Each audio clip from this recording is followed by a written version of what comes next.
Steelers. Pittsburgh do this all the time. I've been playing them for 13 years. When you avoid the middle, they go into the middle. It's never changed.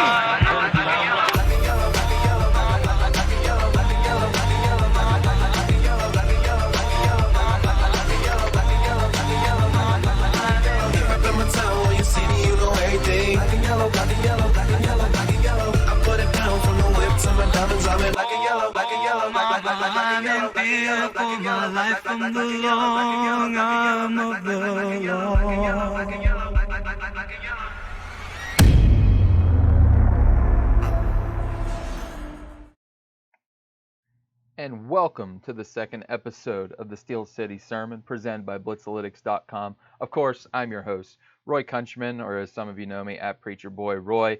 What a week to be a Steeler fan. It's the Turnpike Rivalry is upon us, but we're not going to jump into that just yet.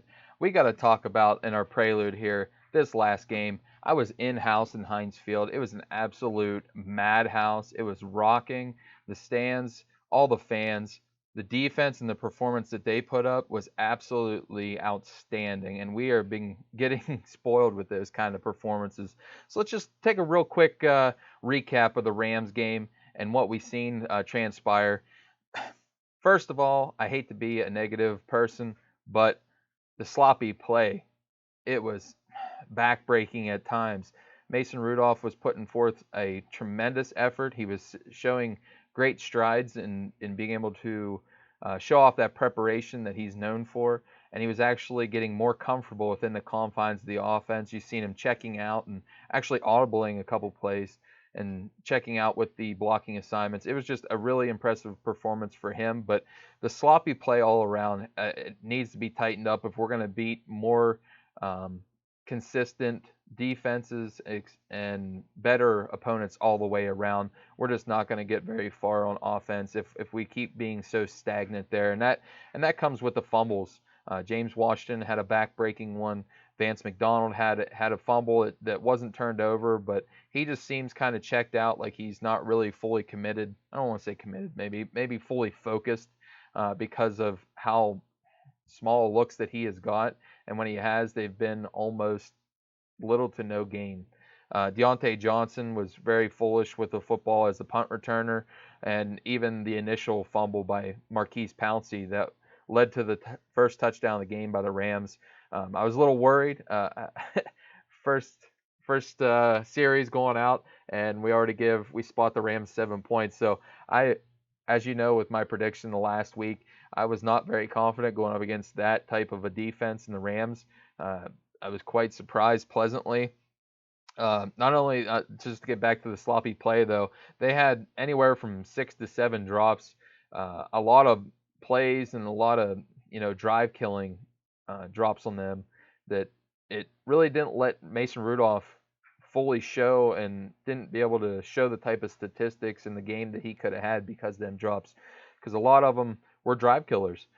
Third downs, and it really broke the momentum of the game whenever he was really starting to get in rhythm. So that was backbreaking, and as well as that was 13 penalties. I know you're always going to have penalties, but it's got to be tightened up, especially on special teams where the majority of all them penalties came from. And they had 13 of them for over 100 yards. So that's definitely got to be tightened up. And while we're on the negative train, we're going to take a look at the running game as well. I know James Conner has been out. We've been leaning on our second and third string backs, and maybe that's what makes this win even more impressive, is that we are getting away with that type of a performance that we've had with our defense.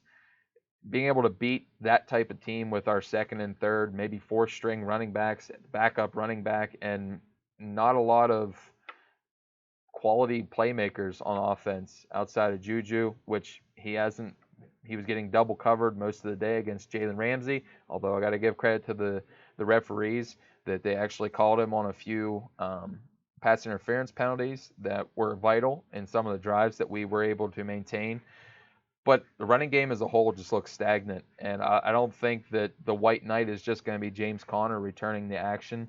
He wasn't playing that well before. It's just our offensive line has been out of sync, and I don't know how to correct it, especially after we heard about the offensive line shuffle. We wasn't sure if it was going to take place, and then we wound up seeing that it did take place.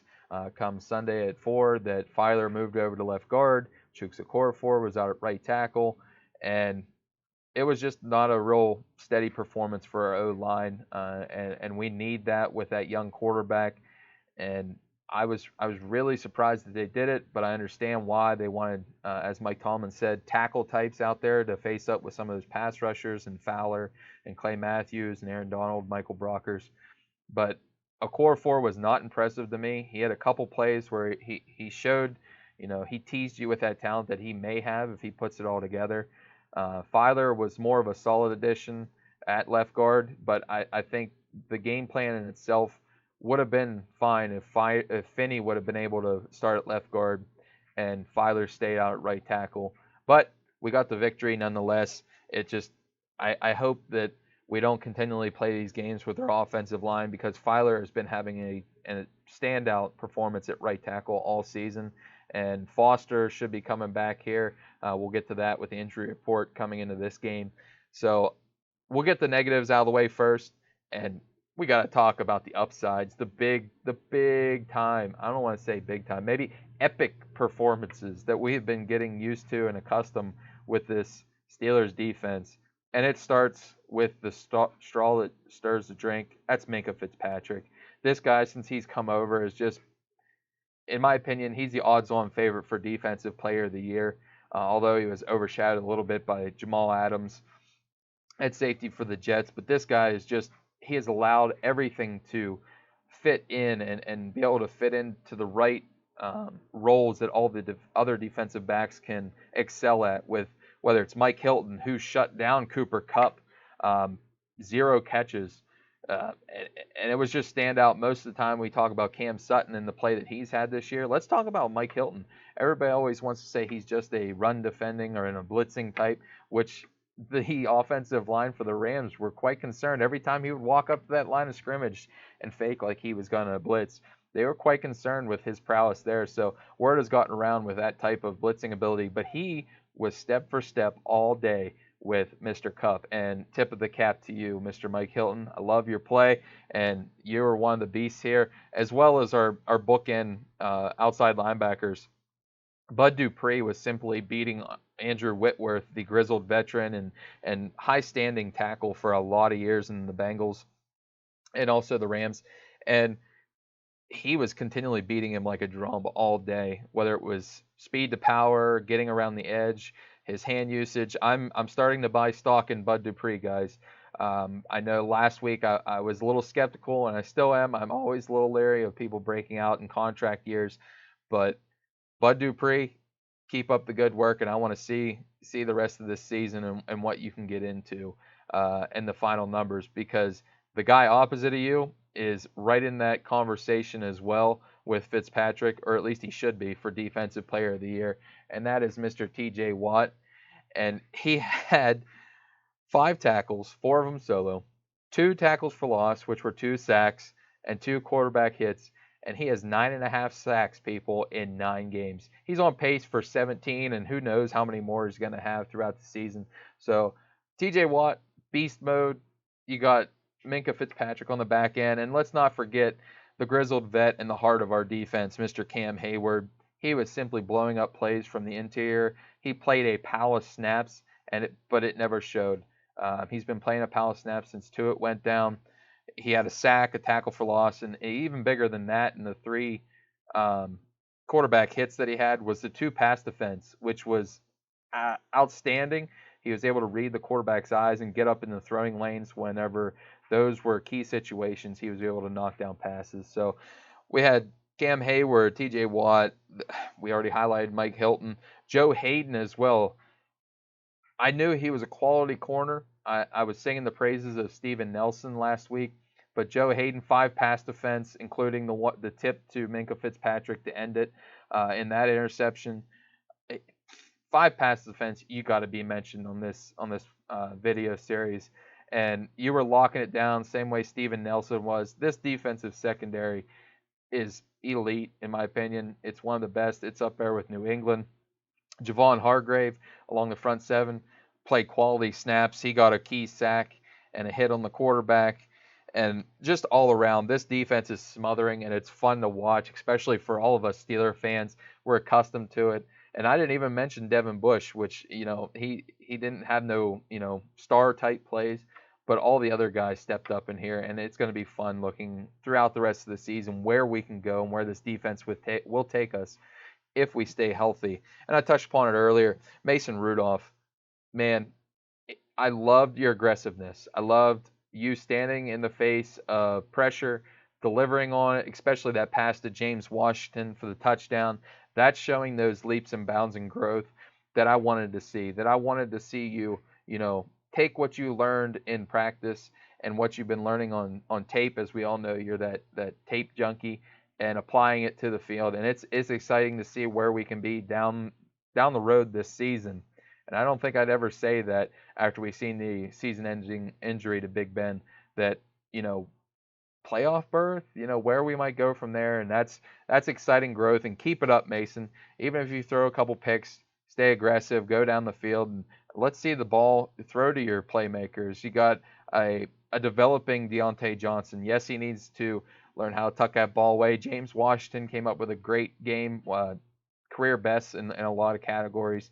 Let's see that development. And Juju, with that development, you're going to get more targets going your way. But we need to develop that running game, guys. We got to get back to the fundamentals, and we got to get some progress there. And hopefully we will. And the last tip of the cap, just to put a bow on this with the Rams, I don't want my boy Rob to be beating me up too much here, because we're dwelling on the victory against his Rams. But Mike Tomlin, I'm always a fan of yours, but you showed a lot of guts and a lot of courage, and you even took credit for the safety that Mr. Rudolph took, which we didn't even mention for him, was one of the best decisions all day with how close of a game it was, that he ate that ball and took the safety rather than putting the ball in harm's way and trying to throw that deep pass that they've been setting up all game to Johnny Holton.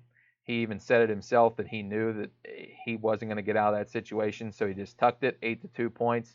And that was a game changer, because Rudolph, when we needed him in the offense, they were able to, put together that 14-play, 60-yard drive, and lasting more than 8 minutes, that concluded in the Boswell field goal to force the Rams to try to, have to score that touchdown against our vaunted defense. So that's outstanding. Mike Tomlin, get back to you. You really showed up in this game, and I don't want to ever discount that this season, especially the motivating factor that you have and the ability to, lift these guys' performance even no matter what the injury has been. And you've won some challenges in this game, which you're always criticized for. And the guts that you showed making the call on a 4th and 1, the pass to Trey Edmonds to get that first down, that's showing, you're living out what you always say. We're not living in our fears. We're going to go for the victory. So big tip of the cap to Mike Tomlin. Keep up the good work there. And this is fun football to watch. I would love to have Big Ben under center, and I would wonder the way this season would be if he was healthy. But it's fun seeing a young quarterback kind of continually develop, and this outstanding defensive play for Steeler fans. You got to love it. So that's going to lead me into here our sermon session portion of this video series. And we're going to really get into the meat and potatoes. And I want to take a look back to last week's meat and potatoes kind of sermon that I kind of talked about. And that was the forecasting of the rest of the season. And personally, I'm going to have to eat some crow here and say that I might have sold us short. I was not confident we were going to beat the Rams. And it has nothing to do with our defense. It was all about the stagnant offense that we've had. But we were able to pull it out.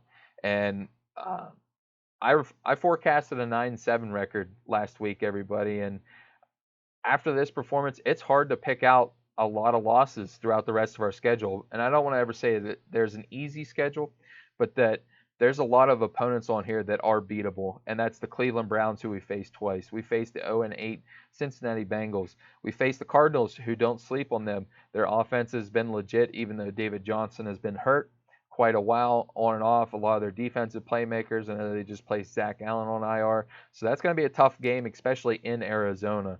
Don't sleep on that performance. And against the Bills, that's going to be a tough game. They got a good defense, a running game, and a young quarterback. It kind of a mirror image of us. They've been struggling against stronger opponents. They beat a lot of beatable people, but you can't fault them for beating who was on their schedule. They are definitely in the playoff race. And our last matchup, week 16, we have the Jets, which is another beatable opponent. But that last matchup against the Ravens, might be a deciding factor for our season. And last week I said they maybe have a chance to get that number 6 seed with a 9-7 record. Guys, I really think we have a chance at the number 5 seed.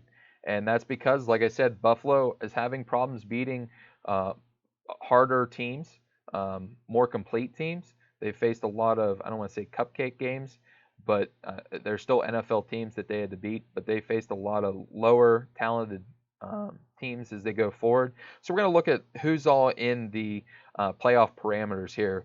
I'm not going to touch upon the 1 through 4 because I think they're pretty much set up the way they're going to be. We all know the 1 seed is going to be the Patriots, even though they were beaten by the Baltimore Ravens. The 2 seed, I believe, is going to be the Baltimore Ravens. And then your 3 and 4 seeds might be the ones where you see a little flip-flopping, and that's the AFC South, and I believe that's going to go through Houston, and the AFC West, which I believe is going to have to go through Kansas City, especially with Mahomes getting healthy. I know they have a lot of injuries on their defensive front. They're not that impressive, but they are opportunistic. They have Tyrann Mathieu and some other playmakers out there, and Frank Clark and whatnot like that. So I think the Chiefs are going to be the class of the West, and I think it's going to be Houston with the 3 seed, KC with the 4 seed, just until Mahomes gets back and knocks the rust off. I think they might lose a game here or there because they do have a tough schedule going forward. They've faced the Patriots, I believe, yet, and a couple other more difficult schedule. So those, I believe, are going to be the 4 seed. We're going to look at the 5 and 6 seed. And right now, the contenders are the Buffalo Bills. They currently are sitting in the 5th seed at 6 and 3. Their remaining schedule is the Dolphins, Broncos, Cowboys, Ravens, Pittsburgh, like I said, New England, and also the Jets. And I'm forecasting them to beat the Dolphins, the Broncos, and the Jets and wind up with a record of a 9 and 7. The Steelers, just to recap my previous predictions, was a 9 and 7 record. But I'm going to change that. I think they're actually going to go 10 and 6.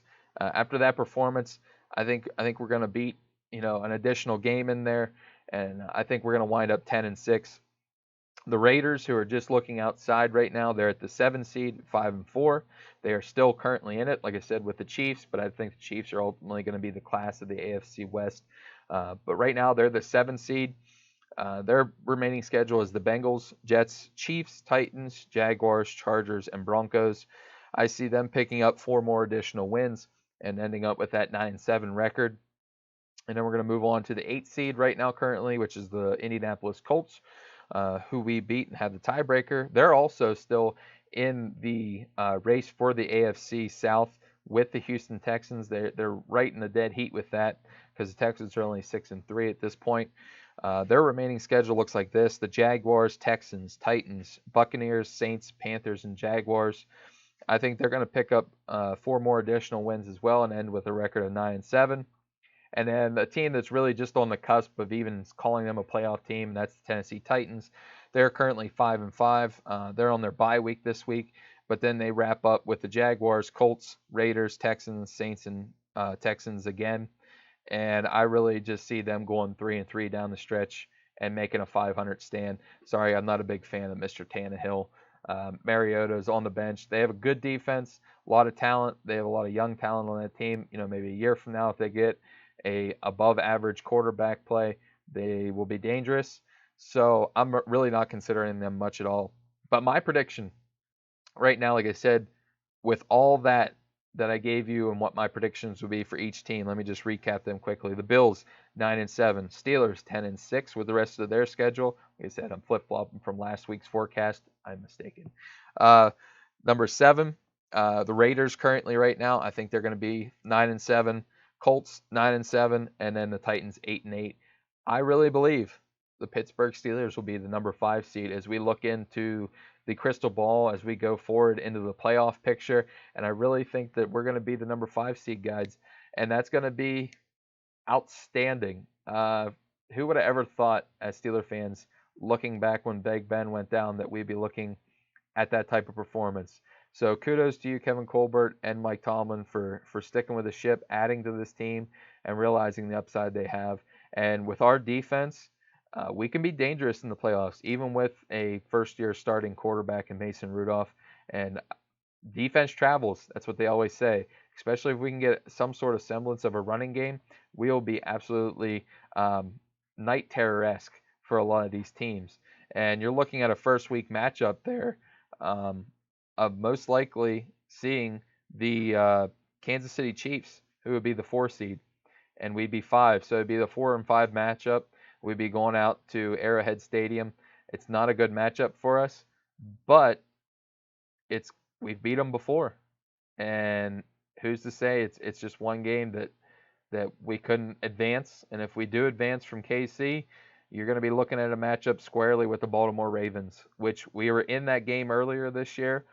We could have beat them easily, and you're looking at a path there. If we beat the Chiefs and somehow pull the rabbit out of the hat against the Fighting Hardballs out in Baltimore, another AFC championship game. And I don't want to say I have that much faith, but I'm not saying it can't happen either, especially with the progress we see in Mason Rudolph last game and this defense, which is absolutely smothering, pass rushing wise, shutting down the run, which we've only given up around 80 yards the last 3 or 4 weeks. It can definitely happen, guys. And as long as we finish strong here, we don't have a lot more key injuries, because we've had to, buoy the tide a little bit here with Tuitt and the Big Bens and a lot of end of the year injuries.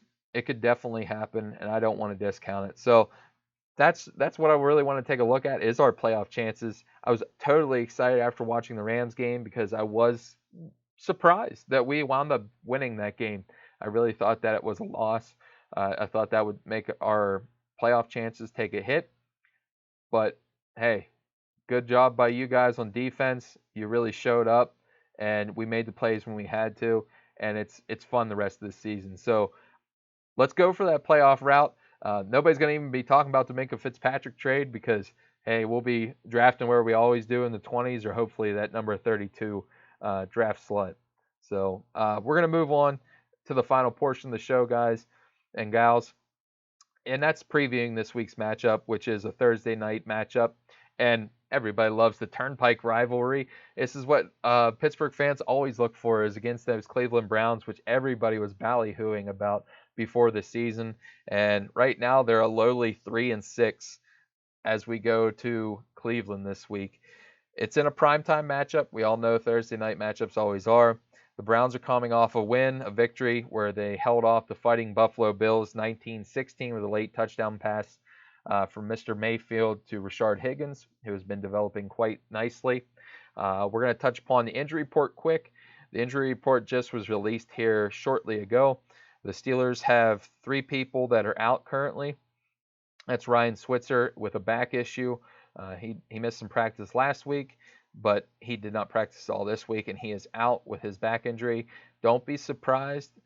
There's some reports that Tevin Jones, the practice squad receiver, who's been biting at the bit to get an opportunity, that if Switzer if this could be a multi-week injury, that you might see him go on IR, and a Tevin Jones may be elevated to the active roster before game day. So he's the first injury of note. The second is Benny Snell, who's been facing a multi-week injury with his knee surgery. I believe it was a meniscus surgery that he had, a trim that took place, similar to what Jalen Samuels dealt with. So that was kind of expected that he was going to be out this week. Also, we had Rosie Nix that re-aggravated that knee injury that he dealt with earlier. He is also on a multi-week absence. Who knows if he's going to be back this season? I know the Steelers are hoping for that, because he is a key member in our running game, and one of the reasons why we are stagnating, because he is in a lot of packages.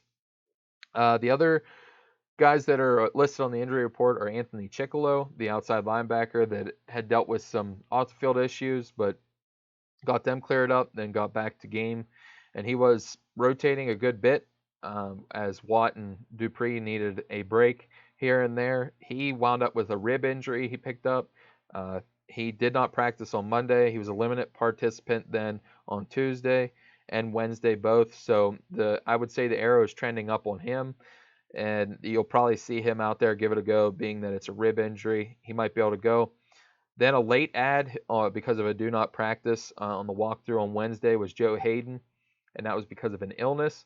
So keep an eye on that. That would be a huge blow to our defense, but I think it was more along the lines that you're just going to see him just take a day, hopefully get healthy, maybe get an IV if he needs, and be able to still perform out there on Thursday. I know he wants to be in this big AFC North matchup. It has a lot of ramifications. We can't let this game go.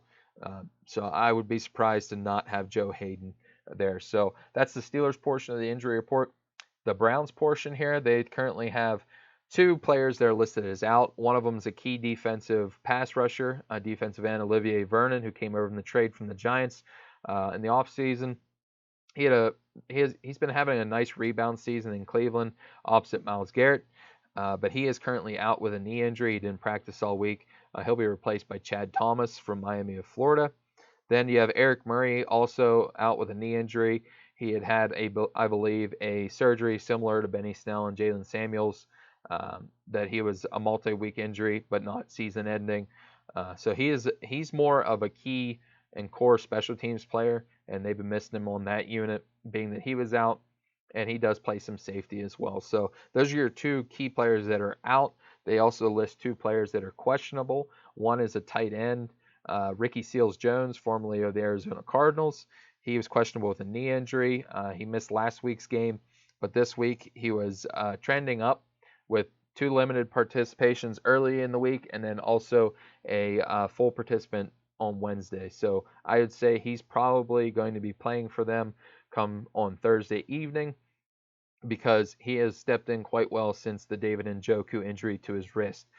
He is an important part of that offense and acclimated himself well with Mayfield. So I would be surprised if we don't see Mr. Seals-Jones on Thursday. Then the final member of their injury report was Kendall Lamb, an offensive tackle who's questionable with a knee injury. He was a full participant all week, and I'd be surprised that he did not suit up.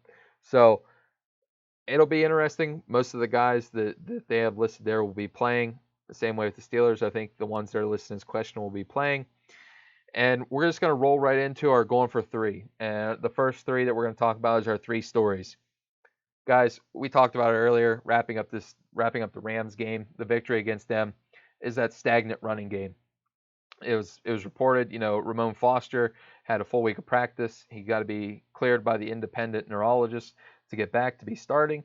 But we got to get some positive momentum building here in the running game. That's my first storyline we got to look at. James Conner should be back. He wasn't listed on the injury report at all. He practiced a lot this week. He's looking forward to it, and we need you, James Conner. Your running style, we just need you to be aggressive. Just like I was talking with Mason Rudolph last week, be aggressive. Don't be so pitter-patter. Get upfield. Show that bulldozing style that you love to use and running over people. I know that shoulder might be a little tender. I'm sure you're going to get shot up before the game.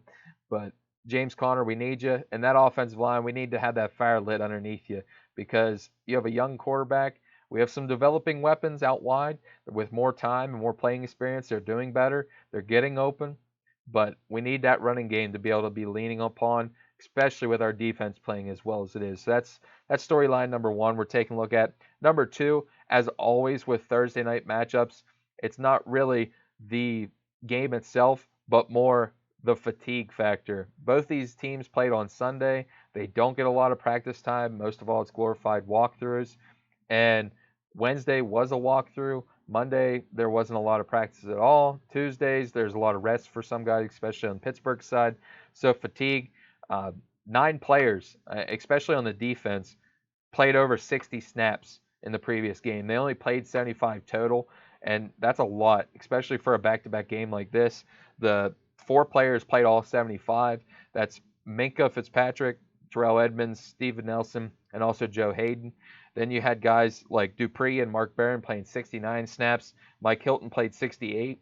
And then the guy that's really been taking upon himself to put a lot of snaps on his plate, since the Tua injury is Cam Hayward. He played 67 snaps, which is ridiculous. I know he wants to be out there all the time, but we might need to get him a little bit more rest rotationally. And TJ Watt played 64. So both outside linebackers played, 64 plus snaps. Cam Hayward played over 65. He was at 67. And then Javon Hargrave played 55, which was a lot. I know Alu played only around 20 to 24.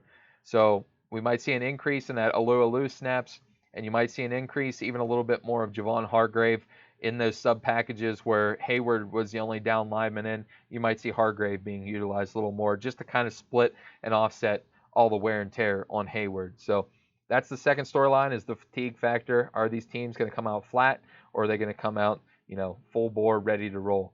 And the last is the offensive line. What's it going to look like? Last game we talked about, there was reshuffling. You had, Chooks Okorafor slide in at right tackle. You had Filer move over to left guard. I think we're going to see our standard lineup guys, and I'm excited to see it. Ramon, Foster, Ragu is moving back into left guard. You'll have Villanueva. You have that continuity coming up front. You're moving Filer back out to right tackle.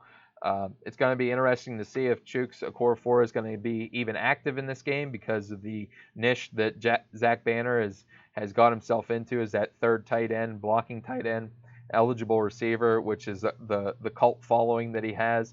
And I just want to see him one time just Hulk smash somebody from that tight end position. He is a fun player to watch.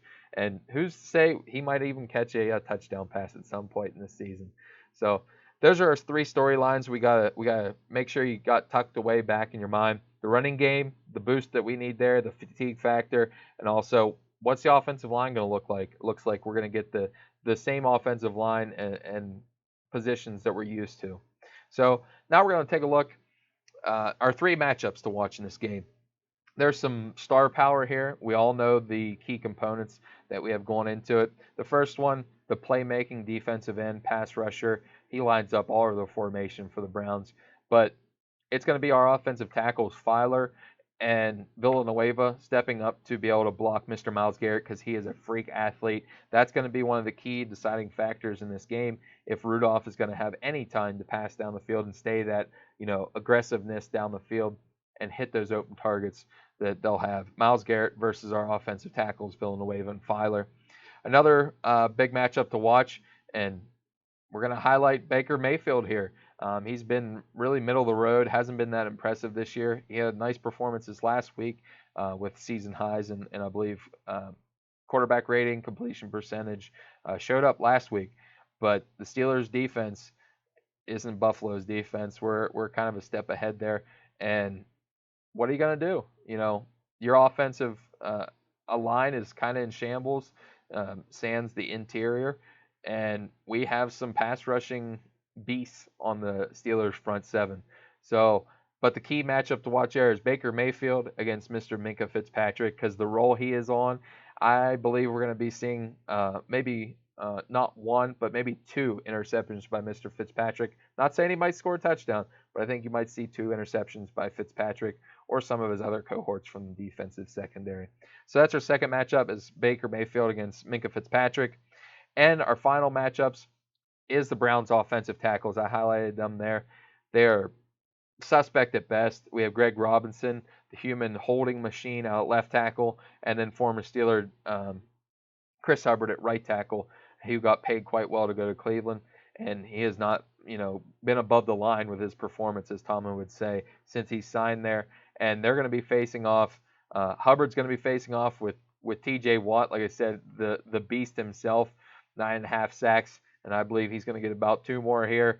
And Greg Robinson, who we know isn't the great at anchoring, is going against the reinvigorated Bud Dupree, and I believe he might get 2 sacks. So look for about 5 or more sacks with our defense here, because these offensive tackles are way below average for Cleveland.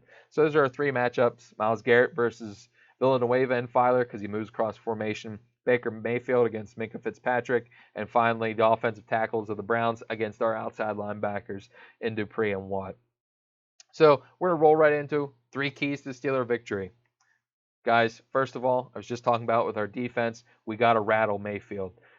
He has shown this year that he can be rattled with pressure, and good coverage schemes. So whether it's coming from nickel corner or our outside linebackers, our interior, wherever we can get pressure on him, we need to get that, and we need to be opportunistic and get them turnovers because he is going to throw some passes that are going to be up for grabs. So we got to rattle Mayfield. That's key number one. Key number two is to get the ground game established, guys. We got to be having at least 85 plus yards rushing, and maybe even a rushing TD. Be able to get that confidence going forward for the rest of the season.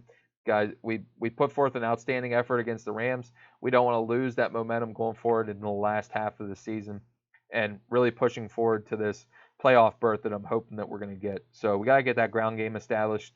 Hopefully maybe with the reemergence of Ramon Foster in the offensive line, maybe we can get back to having that continuity and blocking like we should be. And finally, and this one is most vital of all, and that's hold on to the football. Whether that's Rudolph making good decisions, which he's done quite well the last few weeks, or fumbles. Guys, we got to hold on the ball. That's the only way the Cleveland Browns are going to be able to match us or stay into this game is if we turn the ball over. I believe we should be beating them handily. So, guys, just make sure you're tucking it away and getting it down the field and just have fun out there. You guys, don't need to be thinking about ball security, but you need to make sure you're holding on to the ball. So that leads us to our prediction portion of this game preview, and I'm going to be way more upside on this week compared to the LA Rams last week. Cleveland Browns, they do have a formidable 1-2 punch in the running game, which I think might be a change up for us to kind of combat, but I think we're going to be able to shut them down quite handily. I think we're going to get rattle Mayfield. We're going to get 6-7 sacks, and we're going to have multiple turnovers against him. Rudolph's going to come out with a big game. I think he's going to make a statement saying that I am making progress. And James Conner, I think, is going to get about 75, 85 yards and a touchdown here. We're going to get that running game established and get some momentum going forward. I see the Steelers taking the victory here against Cleveland, in Cleveland, 28-13. So that's my final prediction there. So that pretty much wraps up the majority of the show. But as last week, we're going to end with our trivia question. I'm going to give you the answer to last week's trivia question, which was the Steelers only have 2 officially retired numbers in number 70, Mr. Ernie Stautner, and also Mean Joe Green, number 75. So the question I had for you guys, the trivia question, was name me the 11 numbers that have been semi-retired or not handed out since they completed playing for the Steelers. And guys, here they are. Number 1 is number 1. Gary Anderson, the kicker. It has not been handed out. Also, Terry Bradshaw, number 12. Franco Harris, number 32. Jerome the Bus Bettis at 36. Troy Polamalu, the man, the myth, the legend himself, number 43. Then the equalizer, Mel Blount, 47. Mike Webster, number 52. Jack Lambert, number 58. Jack Ham, 59. Dirt Dawson, Dermontti Dawson, to those of you who don't know Dirt, 63, and also Hines Ward, the smiling, fun-loving, knock your jaw off Hines Ward at 86. So those are your 11 players and the numbers that have not been given out since they've been retired or since they stopped playing for the Steelers. So this week's trivia question, and where we're going to wrap up, is who did the Pittsburgh NFL franchise, because, guys, they weren't the Steelers to begin with, just a little spoiler there. But who did the Pittsburgh NFL franchise play in their inaugural game, and what was the result? Did they win or lose, and what was the score?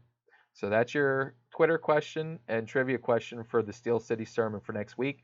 Make sure that you're reaching out to us on our Twitter, the show's Twitter, at Steel City Sermon.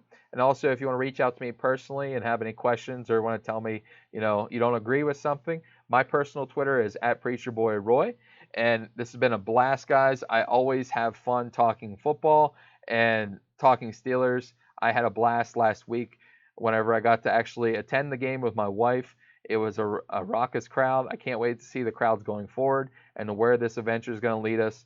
I never thought I would say that we're gonna be in the playoff picture, but this defense is legit, and let's keep it rolling, guys. Let's keep Steeler Nation happy and get another W on this Thursday night as we go against Cleveland Browns in the Turnpike Rivalry. So, as always, you know how I always like to end my shows. Stay humble and be a blessing.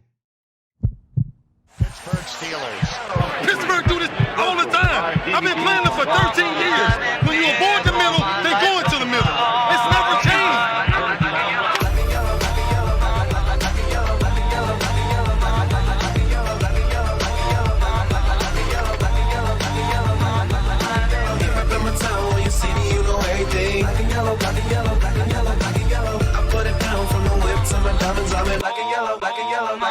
I'm fear for my life from the long arm of the law.